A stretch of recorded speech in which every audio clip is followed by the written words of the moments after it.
स्वस्ति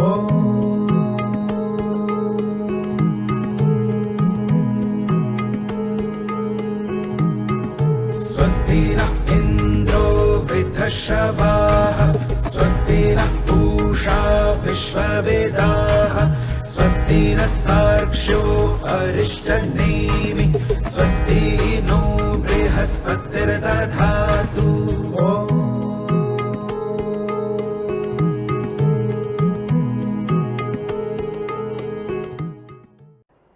नमस्कार, मैं रवि दादेज आपका वास्तु आर्ट में हार्दिक अभिनंदन करता हूं। आज हम स्वास्तिक और स्वास्तिक के विशेष प्रभावों के बारे में आज हम जानेंगे और ये भी जानेंगे कि घर में स्वास्तिक लगाना क्यों इतना ज़रूरी है, क्यों हर मांगलिक कार्य के अंदर स्वास्तिक की प्रथम पूजा करी जाती है, कैसे हमारे पूर्वज सदियों से स्वास्तिक की पूजा करते आ रहे हैं। इसका इतना पौराणिक महत्व है कि हर जगह पर स्वास्तिक का विराजित है, चाहे वो मुख्य द्वार हो, चाहे वो पूजा द्वार हो, चाहे वो तिजोरी हो। तो जो हमारे सबसे अहम जो स्थान है वहाँ पर सब जगह स्वास्तिक को क्यों लगाते हैं, इसके बारे में आज हम विस्तार से चर्चा करेंगे। कैसे नींव पूजन के अंदर, मकान निर्माण के अंदर स्वास्तिक का विशेष महत्व है, कैसे जो हम प्रथम जो 5 शिलाएं पूजते हैं, नंदा, भद्रा, जया, रिक्ता, पूर्णा, उसमें स्वास्तिक का क्यों इतना महत्व दिया गया है, कैसे द्वार लगाने के लिए, चौखट की स्थापना के लिए, कैसे गृह प्रवेश के समय, कैसे यान के समय, यान मतलब कैसे हम वाहन जो खरीदते हैं क्यों उस पर स्वास्तिक लगाया जाता है। स्वास्तिक में हम गणेश जी का ही स्वरूप मानते हैं, स्वास्तिक में हम वास्तु पुरुष का पूर्ण स्वरूप मानते हैं। तो आज हम इसके बारे में विस्तार से चर्चा करेंगे कि स्वास्तिक इतना ज़रूरी क्यों है और क्यों इसको हर जगह लगाया जाता है। देखिए जी, स्वास्तिक जो है वो हम देखेंगे तो हमारे पूरा जीवन ही स्वास्तिक है, हमारा पूरा ब्रह्मांड ही स्वास्तिक है। सारा स्वास्तिक के जितने भी उसकी रेखाएं हैं, एक एक रेखा का, एक एक बिंदु का विशेष महत्व है। संपूर्ण जीवन ही स्वास्तिक है। जीवन का एक एक आयाम, जीवन का एक एक पहलू सभी स्वास्तिक है के अंदर समाहित है। संपूर्ण ब्रह्मांड ही स्वास्तिक है। स्वास्तिक के 4 रेखाएं हैं। अगर आड़ी रेखाएं देखेंगे तो 4 है, तिरछी रेखा देखेंगे तो 4 है, उसके अंदर बीच में 4 ही बिंदु है, 4 ही डॉट है, उसके अंदर क्रॉस लाइनें हैं, वो भी 4 है। तो ऐसा 4 में विशेष क्या है वो मैं आपको समझाना चाहता हूँ। अगर हम देखेंगे तो सभी चीज़ 4 है। अगर हम युग निर्माण से हमारा सृष्टि का जो निर्माण हुआ तो हम देखेंगे कि शुरू से 4 है। जैसे पहले ब्रह्मा जी हुए, ब्रह्मा जी के 4 मुँह हैं। ब्रह्मा जी से फिर 4 वेद उत्पन्न हुए, वो भी 4 है। जो 4 वेद उत्पन्न हुए उसके बाद ब्रह्मा जी ने 4 युगों की कल्पना करी। तो हमारा सतयुग, त्रेता, द्वापर और ये कलयुग, ये 4 ही युग हो गए। ब्रह्मा जी ने जब 4 युग की बाद में उस युग जब सृष्टि बनाई, 4 युग बनाए, तो उसके अंदर फिर इंसान बनाया। तो इंसान के अंदर उन्होंने 4 वर्ण बनाए, ब्राह्मण, क्षत्रिय, वैश्य, शूद्र। अगर हम देखें तो उस इंसान के 4 कर्मों से उसको बांधा, धर्म, अर्थ, काम और मोक्ष। फिर उस इंसान को क्रिया से बांधा, वो क्रिया भी 4 रही, क्रिया, चर्या, योग और ज्ञान। फिर उस इंसान के अंदर 4 उन्होंने अब उसकी बुद्धि दी और बुद्धि के अंदर 4 तरीके के उसके अंदर दिए, 4 चीज़ें दी इंसान के अंदर, मन, बुद्धि, चित्त और अहंकार। तो जब बुद्धि बनाई तो उसके अंदर 4 चीज़ों का निरूपण किया। उसमें थी प्रेम, श्रद्धा, विश्वास और समर्पण। समर्पण के बाद 4 ही हमारी अवस्था होती है, बाल्यावस्था, तरुणावस्था, प्रौढ़ावस्था और वृद्धावस्था। ये 4 ही हमारी अवस्था होती है। मुक्ति मार्ग के भी 4 प्रकार हैं, सालोक्य, सामीप्य, सारूप्य और सायुज्य।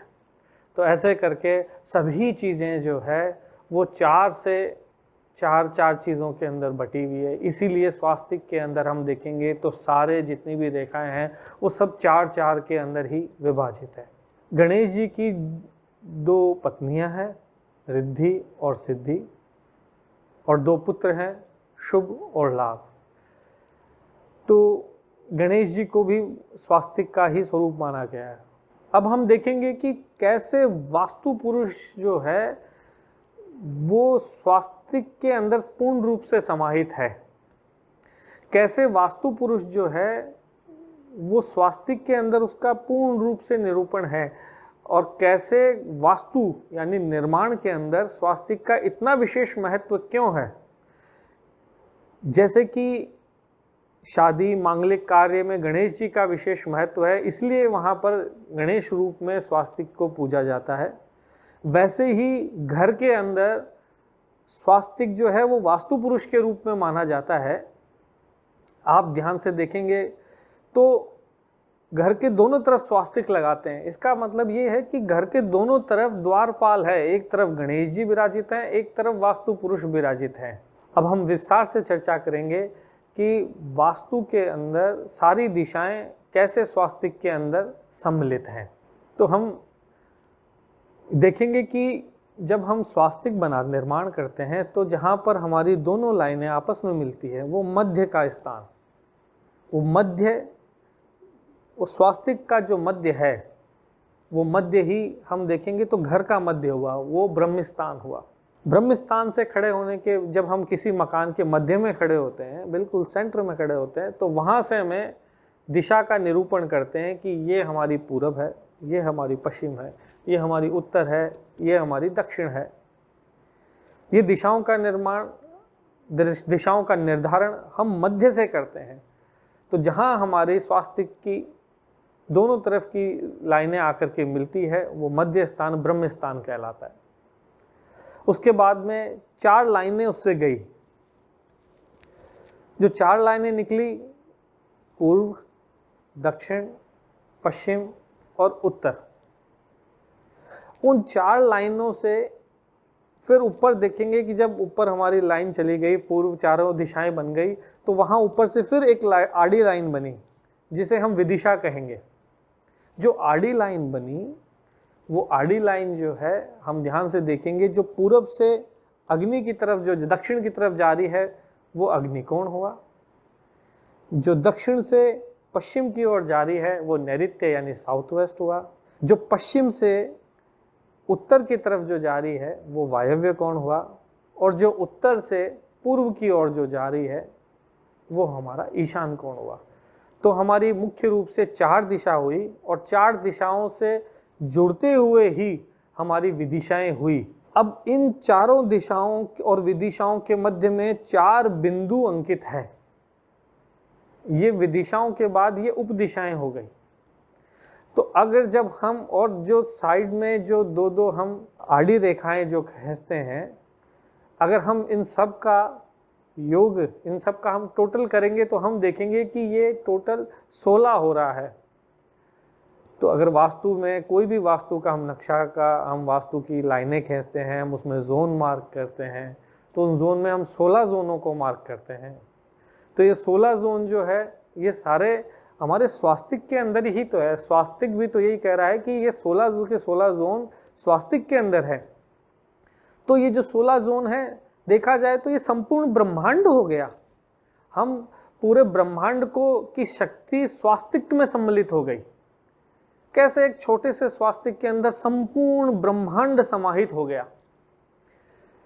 तो इसलिए स्वास्तिक को जो है वो दरवाजे पे लगाया जाता है।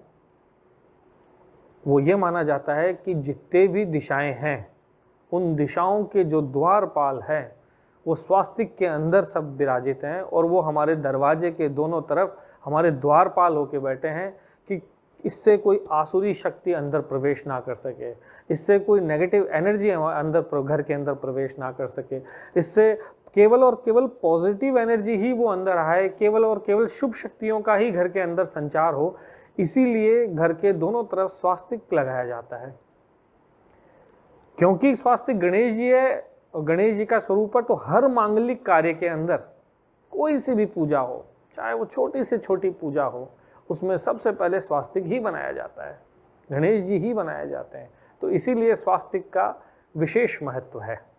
स्वास्तिक को कहाँ कहाँ स्थापित करना चाहिए, कौन कौन से ऐसे मुख्य स्थान है, कौन कौन से ऐसी मुख्य जगहें हैं जहाँ स्वास्तिक को स्थापित करना चाहिए। तो द्वार के दोनों तरफ, द्वार के लेफ्ट में और द्वार के राइट में, दोनों तरफ वो स्वास्तिक स्थापित करना चाहिए, क्योंकि उसमें एक तरफ हम मानते हैं कि एक तरफ गणेश जी विराजित हैं, एक तरफ वास्तु पुरुष विराजित हैं। हमें मंदिर के मुख्य द्वार, जो घर का मंदिर है, उसके मुख्य द्वार के दोनों तरफ भी स्वास्तिक को लगाना चाहिए, क्योंकि वहाँ से हम जो भी पूजा करें उससे हमारी शुभता ही बढ़ती जाए, उससे पॉजिटिव एनर्जी कई गुना बढ़ जाए, क्योंकि उसमें गणेश जी की और वास्तु देवता का आशीर्वाद प्राप्त हो। हम जो तिजोरी लगाते हैं, जो गल्ला लगाते हैं, कैश बॉक्स लगाते हैं, जो वहाँ भी उसके अंदर स्वास्तिक बनाना चाहिए। क्यों?